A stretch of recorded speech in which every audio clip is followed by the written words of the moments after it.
Bonjour tout le monde, ahlan wa sahlan, j'espère que vous allez bien. Moi, cette question, je pense que je ne devrais plus me la poser. Toute la nuit d'hier, j'ai veillé pour suivre l'évolution de l'affaire dite Amir Bouraoui, qui a pris des proportions tout simplement catastrophiques. Tout simplement catastrophiques. Nous avons, durant toute la nuit d'hier jusqu'à minuit, nous avons même 1 heure du matin, et dans la nuit du 19 au 20 février 2023, nous avons navigué sans cesse entre le soulagement et la joie lorsque nous avons appris enfin la maman d'Amira Boulaoui, Khadija Boulaoui, a été placée uniquement sous contrôle judiciaire et nous avons évité, elle a pu donc éviter l'emprisonnement et l'incarcération en évitant le placement sous mandat de dépôt. Et entre la joie, entre cette joie et ce soulagement, le soulagement que nous a procuré cette information, avec la détresse, la colère et l'immense exaspération qui nous a animés lorsque nous avons appris malheureusement le placement en détention de tous les autres suspects, notamment de Mustafa Benjamin, notre collègue le journaliste du provincial à Annaba, Raouf Farrah et son père Sebti Farrah et Raouf Farrah, le brillant universitaire Raouf Farrah, écrivain, universitaire, journaliste, chercheur, diplômé de deux prestigieuses universités au Canada, l'université de Montréal et l'université d'Ottawa, qui se retrouve incarcéré, emprisonné avec son père. Donc nous avons été déchirés par ces deux sentiments totalement opposés, contradictoires. En réalité, la joie et le soulagement de voir Madame Khadija Bouraoui quitter le tribunal sans se retrouver derrière les barreaux a été totalement gâché et saboté par ces détentions arbitraires inexpliquées et cette brutalité judiciaire à laquelle qui a été exercée contre les autres suspects. Maintenant, le cousin de Amira Bouraoui, ou maintenant un policier de la PAF. Bon, le policier de la PAF, alors, un petit résumé s'impose de ce qui s'est passé hier. 9 personnes ont été présentées hier devant le parquet, devant des juges d'instruction qui relèvent du tribunal criminel de Constantine. 9 personnes. Parmi les 9 personnes, alors, nous avons Mustafa Benjamin, Khadija Bouraoui, la maman d'Amira Bouraoui, comment il s'appelle, Ben Tayyib, Yassine Ben Tayyib, le cousin d'Amira Bouraoui, un certain Miesi Jamel, qui était le chauffeur de taxi qui a transporté Amira Bouraoui depuis Annaba jusqu'à Tunis, en passant par le passage frontalier à Oumtboul, un fonctionnaire de la police des frontières qui a cacheté le passeport d'Amira Bouraoui, et Raouf Farrah, plus son père, Sebti Farrah, en plus d'un employé qui s'appelle Habs Muntaha, qui est salarié de la société Asfertrad, filiale du groupe industriel Asmidal. Il y a un certain Sofiane Berkan, qui apparemment travaille lui aussi pour Asmidal, qui serait un activiste qui travaille ou qui a travaillé pour Asmidal.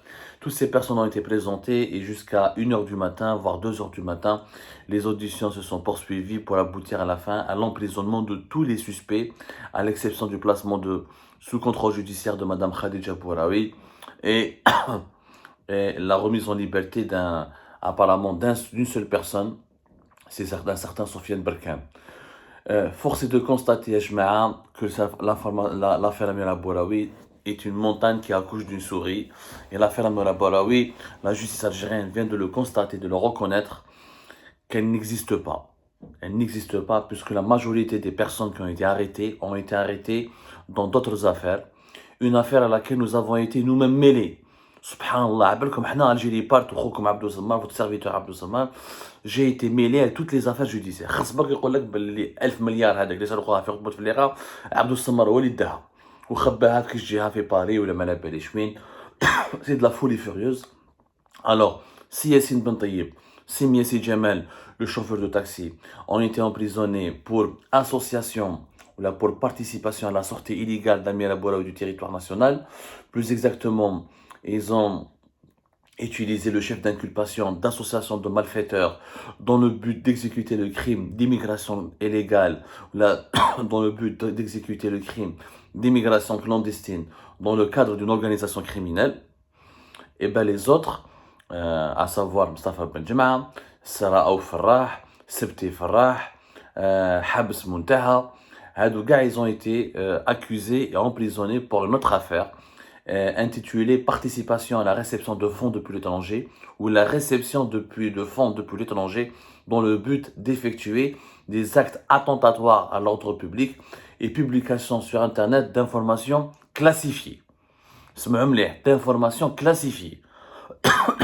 Quelle information classifiée? Alors je rappelle, la pure affaire Bouraoui, yani ce que la justice algérienne considère comme le crime d'immigration clandestine, dans le cadre d'une organisation criminelle. Amira Bouraoui, maintenant, elle était espionne, elle était serviteuse de la France, agente de la France, au service des Barbouz, des services secrets français, ou la actrice d'un complot international dressé ou établi par les services secrets français contre la stabilité du régime et contre son avenir. Ou l'être maintenant organisation criminelle. Ce n'est plus de l'espionnage, ce n'est plus de la violation de la souveraineté nationale, ce n'est plus de l'atteinte à la sécurité nationale, ou l'être une organisation criminelle. Quelle est cette organisation criminelle? Je trouve que la justice algérienne, c'est fini. Cette affaire, elle a enterré tous les espoirs. Cette affaire, elle a détruit toutes les illusions. Il ne reste plus rien de crédible, de fiable, de valable dans notre pays. Rien. L'Algérie ne bqash espoir, ma bqash la dignité. On ne parle plus de sport, même la dignité des institutions n'existe plus. La crédibilité des institutions n'existe plus. Aujourd'hui, l'Algérie est devenue une caserne à ciel ouvert, une prison conjuguée à une caserne à ciel ouvert. Il n'y a plus, c'est un pays où on ne produit que la hogra. La hogra est devenue l'ADN constitutif du régime algérien. Voilà l'organisation criminelle. Yassine Ben Taïeb, il a déposé sa cousine Amira Bouraoui devant la gare des taxis d'Al-Tarf. Elle est où sa participation à une organisation criminelle? Qu'est-ce que cela signifie? Elle est où l'organisation criminelle? Est-ce qu'il y a trafic de drogue?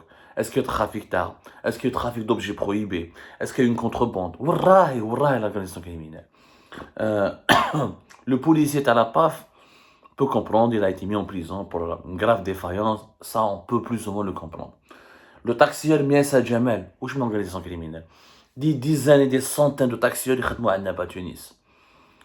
Depuis de longues années, ils ont été à Tunis. Pour nourrir leurs enfants. Juste pour nourrir leurs enfants. Parce qu'il n'y a pas de travail à Annaba. Il n'y a que du chômage. Barbès, أنا معمرة بلي حراقة تاع Annaba في Paris. Pourquoi? روحوا شوفوا l'Italie, روحوا شوفوا هنا dans plusieurs villes de France, Marseille, Toulouse, Lyon, Bordeaux. Les حراقة originaires de Annaba Annaba est devenue l'une